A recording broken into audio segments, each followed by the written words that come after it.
ko'p narsadan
bersizlar. Buning nomi yarim yo'lda tashlab ketish emas, o'z yo'lini kashf qilishdir. Go'zallik qarshisida qaytadan uyg'onish va yaxshilikning ovozini eshita olishdir. Siz bilan kelishni xohlamagan insonlarni majburlab yelkangizda tashishingiz sabrimi? Yo'qsa siz bilan yonma-yon yurgan insonlar bilan yo'lda uchragan to'siqlar ustidan isyon qilmasdan oshib o'tishingiz sabrmi? Kechga qolgan nozik o'y-fikr hech qachon samimiyatni o'z ichiga olmaydi. Bular ish bo'ldi degan ta'bir aynan mana shu vaziyatlarga mos tushadi. Insonlarning kechalarini vaqtli boshlatib qo'yib, birozdan so'ng sen bunga loyiq emasding degan fikrlari yetarli bo'lmaydi. Aynan mana shu onda o'ylash muhim. Mana shu onda o'zingizga gap o'tkaza bilish yetuklikdan dalolatdir. Keyin so'ralgan uzr esa ba'zan ma'nosiz bo'ladi.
ranjigan o'sha yo'lga kirishdan charchamadingizmi?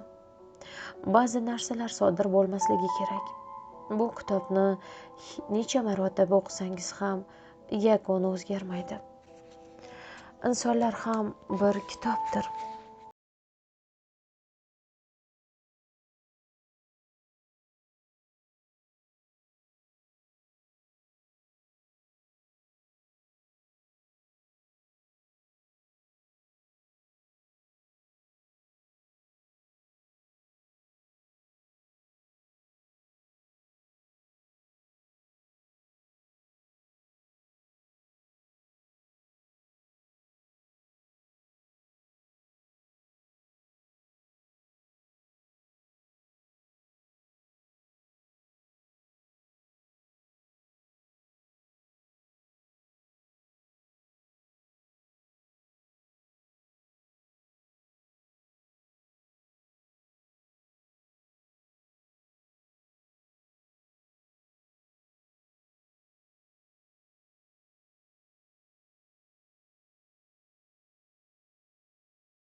Tuyg'ularingiz nozik shoxdek bo'lib, birozgina urinadi albatta. Agar siz ildizlaringizni mustahkam tuproqqa eksangiz, kun o'tgani sayin yanada kuchli bo'lasiz. Shunday vaqtlar keladiki, hatto eng kuchli bo'ronlar ham faqatgina yaproqlaringizni qimirlatib qo'yadi xolos. Ruxsat bering. Chirigan mevalaringiz to'kilsin. Oyoq tirab olishingiz nimasi? Qayta sizni yarim yo'lda tashlab ketgan inson qaytib kelib gullaringizni sug'orishni kutmang. Shundoq ham u sizdan yulib olgan gullarni boshqasiga tortiq qildi. Ikki kishilik bir hikoyada bir o'zingiz urushga kirganingizni ko'rganingizda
qo'limizdan sirpanib tushib ketgan stakanni davolash uchun shifoxonaga olib borar edik.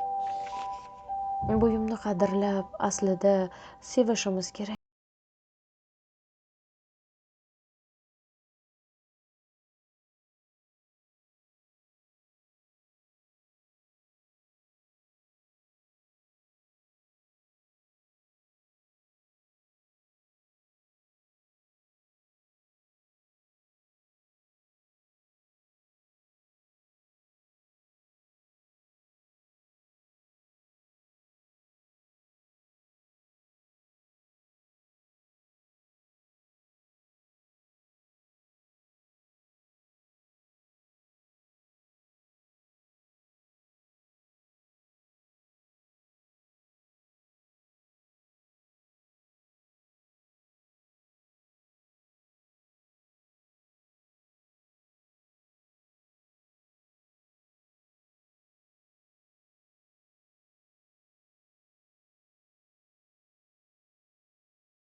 Quchoq ochib kutib oling.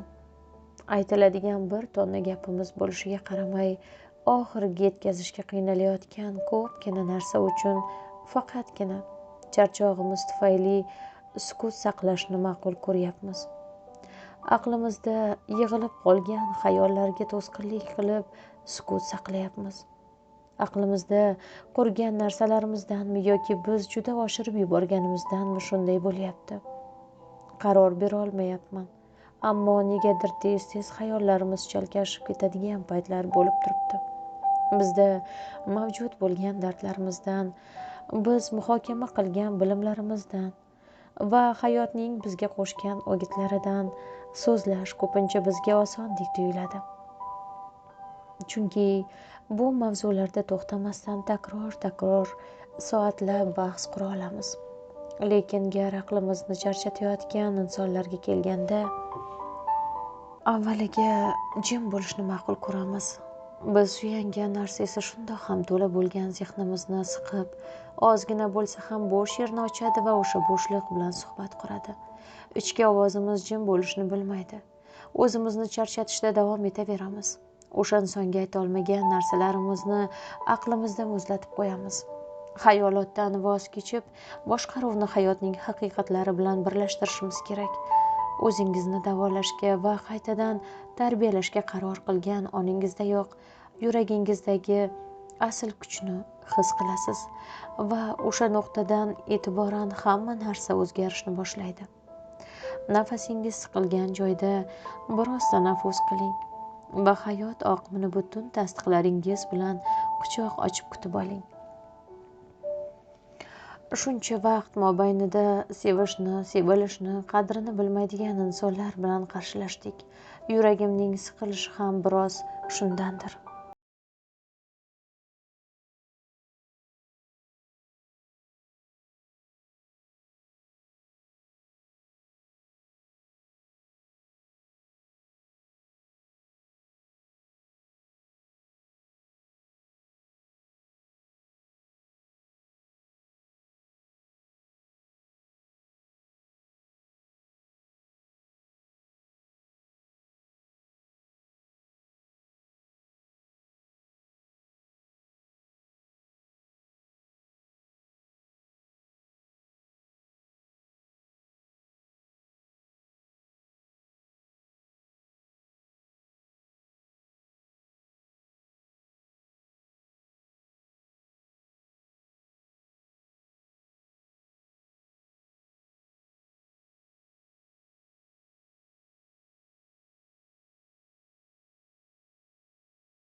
Sizni tushunishmayotgan, qadrlamayotgan bo'lishsa, agar uzoqlasha olsangiz, uzoqlashishingiz kerak. Ba'zi voz kechishlar qiyin bo'lsa-da, oxiri har doim mukammal bo'ladi, chunki hech kim qadrlanmayotgan bir qalbda qolishni xohlamaydi. Insonlarni qabul qiling, hayotni, hatto ba'zi manfiylikni qabul qiling. Balki bu oson bo'lmaydi, lekin bir muddatdan so'ng yoki qabul qilishingizga majbur qilishadi yoki qabul qilishni ham qabul qila boshlaysiz. Hayotni qo'ldan boy berganingizdan so'ng olgan darslaringiz faqatgina boshqalarga beradigan o'gitingiz bo'lsin. Siz tayyorlagan ovqatni siz ham yeya olsangiz, uning pishib pishmaganligini tushuna olasiz. Ya'ni siz o'rgangan narsalaringizni amalda qo'llamaguningizgacha ularga tushuntirishingizning hech bir ma'nosi bo'lmaydi. Albatta, baxtsizligingiz ortida boshqalarning ham hissallari bo'ladi. Muhimi, sizning o'z hayotingizga qo'shgan hissangizdir. Seviladiganlarning biri ekanligingizga ishoning. Kimdir meni sevsa baxtli bo'laman kabi tuyg'ularni o'zingizga zarur deb bilmang. Hech qachon kech qolmadingiz. Sevishga ham, sevilishga ham. Endi sevilmayman deb o'ylamang. Hayot yo'lingiz uzun. Hikoyangiz aslida qachon boshlanganini esa aslo bila olmaysiz. Qachonki to'lib toshsam, yuragimni ezgan toshlarni ko'z yoshlarim ichidan terib olaman. Endi hech bir yo'lni yoddan bosib o'tishni xohlamayapman. Yengil tortishni, qalbimning yukidan qutulishni istayman, shu bilan birga ko'p o'ylashdan ham. Insonlarning tezlik bilan o'zgargan fikrlari har safar meni chuqur o'y fikrlar tomon itaradi. Hamma avval o'zini o'ylar ekan, men esa buni o'zimni o'ylashni boshlaganimda tushunib yetdim. Yaralarimni yolg'iz o'zim davoladim. Hech kim o'zi tilgan yaralarini, mas'uliyatini bo'yniga olmaydi. Harakatsiz qolganimda aqlimda so'ngan kechani uxlasam o'tib ketadi deb o'yladim. Xayollarim ichida quyosh chiqadi deb o'yladim. Yugurdim, lekin qachonki orqamga qarasam, bir qadam ham siljimaganimni sezib qoldim. Inson o'y fikrlardan qutula olmas ekan. Oldinga siljiy olmaydi. Siljish yugurish emas, kutish tan olish ekan. Qalbingizdan ololmayotgan narsalar yurishingizga xalaqit beradi. Inson qanchalar ranjisa, kulgusi shunchalar chiroyli gullaydi. Chunki ko'z yoshlar kulgumizda yashirin gullarni oziqlantiradi. Ba'zan nega deb o'ylashimga hojat yo'q ekan. Tugashi kerak ekan, ba'zilari esa ketishi kerak ekan va ba'zi ayriliqlar sodir bo'lishi kerak ekan. Nega deb so'ramayapman, chunki hamma narsani o'zi xohlab amalga oshirdi. Muammo menda emasdi. Insonlarning xatolari tufayli endi o'zimga bo'lgan ishonchimni ortda qoldirmayapman. O'zimga oldingidek bosim qilmayapman. Vijdonim toza ekan, kim nimani, nega qilgani bilan qiziqmayapman. Shoyatki bir xato bo'lsa va bunga qaramay ranjigan men bo'lsam, hech nimani muhokama qilmayapman. U shunday xohlagani uchun shunday qildi. Meni xafa bo'lmasligimni o'ylamadi ham. U ranjitishni tanladi. Unga faqatgina o'zini haqli deb bilish yetarli bo'ldi. Endi aqlimda noaniqliklarni kezdirmayapman. Oxiriga yetmagan jumlalarga quloqlarim kar. Maxfiy narsalar, natijasiz jumlalar meni faqatgina xavotirlantirmayapti. Va men buni atayin qilingan deb o'ylayapman. Ba'zi insonlar bundan rohatlanadilar. Hech ham tinchlik shukuhini totmagan. Insonlar esa faqatgina atrofidagi tartibsizlikdan baxtli bo'ladilar. Va siz qachonki baxtli bo'laman desangiz, ularning baxtingizni buzadigan hamlalari mutlaqo tayyor bo'ladi. Hech narsani oldingidek o'ylamayapman. Oldingidek oyoq chaladiganlarga qoqilmayapman. Kim qayerda yurishni xohlasa yuraversin. Hayotni o'z holiga qo'yganimdan beri yanada baxtliman. Insonlarni borligicha qabul qilayotganim uchun qilingan xatolar ham menga syurpriz bo'lmayapti. Inson yaralanmasdan ulg'aymas emish. Men zir titrab boshidan kechirgan har bir voqea uchun hozir shukr qilyapman. Yaxshiyam sodir bo'libdi. Yaxshiyam shunday bo'libdi. Va yaxshiyam ba'zi birovlar ketibdi. O'ylang va ortiq yuragi yo'q insonlarning qarashida yuragingizni ezdirmang. Menga biror narsalar rostgo'ylik bilan tushuntirilganida meni xafa bo'lishim juda ham muhim ahamiyat kasb qilmaydi. Inson rostgo'ylik qarshisida ko'p narsalarga chiday olishi mumkin. Siz niyati yaxshi ekanligiga ishongan insonning xatosi boshqalardek sizni jarohatlamaydi. Faqat ishning ichiga bekorchi bahonalar kirganida ich-ichimdan kechirishni xohlamayapman. Bu vaziyatdan sonni ahmoqqa chiqarishadi. Sizning yoningizga hatto o'zlari ham ishonmaydigan bahonalar bilan kelishadi. Hammamiz xato qilamiz, lekin ular yanglish qilishni ma'qul ko'radilar. Yuragingizni ranjitgan insonlarga bir boqing. Yuzlarida chindan ham pushaymonlik ifodasi bormi?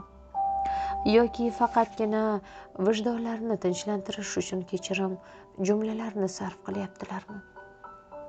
Uzr so'rashlari bilanoq ularni kechirishlarini kutadilar. Ayb ish uzrdan ham katta bo'lishi mumkinmi? Mumkin. Sizni bu o'y-fikrlarga itargan insonlar haqida yaxshilab o'ylab ko'ring. Siz qanchalar ularga yaxshi munosabatda yaqinlashsangiz ham, hatto ulardan buning qarshiligini kutmasangiz ham, ulardan kelgan yomonliklar sizni qanchalar charchatyapti. Ularning qalblaridagi kir yuzlari tufayli siz o'zingizga naqadar ozor berdingiz. Yo'lingizda davom eting. Tinchlik yo'lning bir burchagida sizni kutyapti. Yanada shaxdam qadamlar tashlashingiz kifoya.